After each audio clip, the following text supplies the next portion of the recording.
Kıymetli misafirlerimiz, Peygamber Sevdaları Vakfı'nın düzenlemiş olduğu Şehadet Ayı programına hepiniz hoş geldiniz, sefa getirdiniz.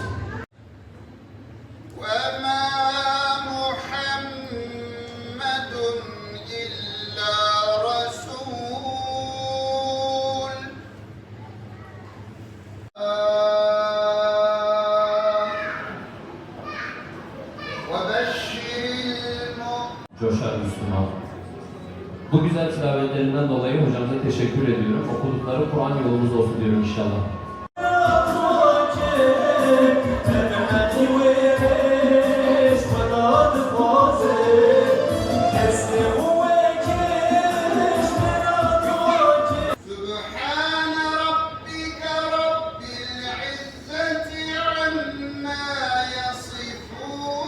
Bu Ubeyde olarak kalbimize kazıdığımız Huzeyfe Samir ve canımız, seydamız, ciğerparemiz Molla Gıyasettin Barlak. Ya bu can sana satılır, ya yem olur kuruna kuşa. Ağlarım gel gel şehadet, kaçarım gel gel şehadet. Alnıma kına yakmışım, kurbanım gel gel şehadet.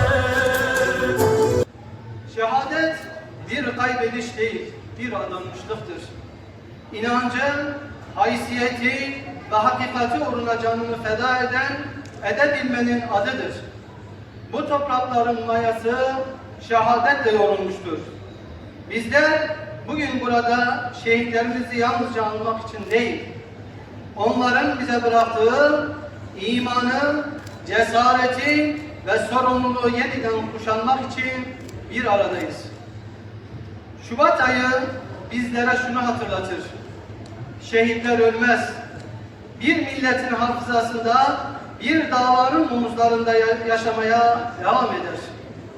Onların kanıyla yazılan bu miras bizlere korkmadan doğru tarafta durmayı, zulme karşı sessiz kalmayı öğretmiştir.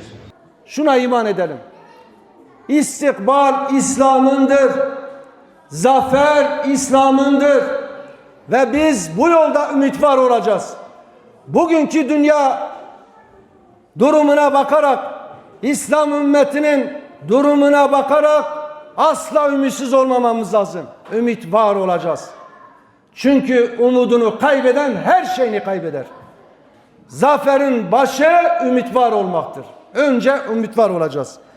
Çünkü Allah Celle ve Ala Keteballahu la aglibenne ene ve rusuli, Allah ezelden yazmıştır, ben ve peygamberlerim galip geleceğiz diye vaat etmektedir.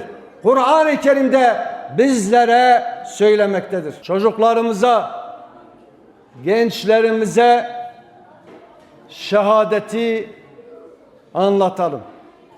Şehitliğin mübarekliğini anlatalım. Mükafatını anlatalım. Niçin mücadele etmemiz gerektiğini anlatalım. Çocuklarımız o bilinçte olmalıdır. Gazze'de daha 7-8 yaşında, 5 yaşındaki çocuklara bile mikrofon uzatıldığı zaman elhamdülillah diyorlardı. Bu kadar bela ve musibetlere rağmen, açlığa rağmen öyle bir bilinç vardı o toplumda. Allah onlara izzeti verdi.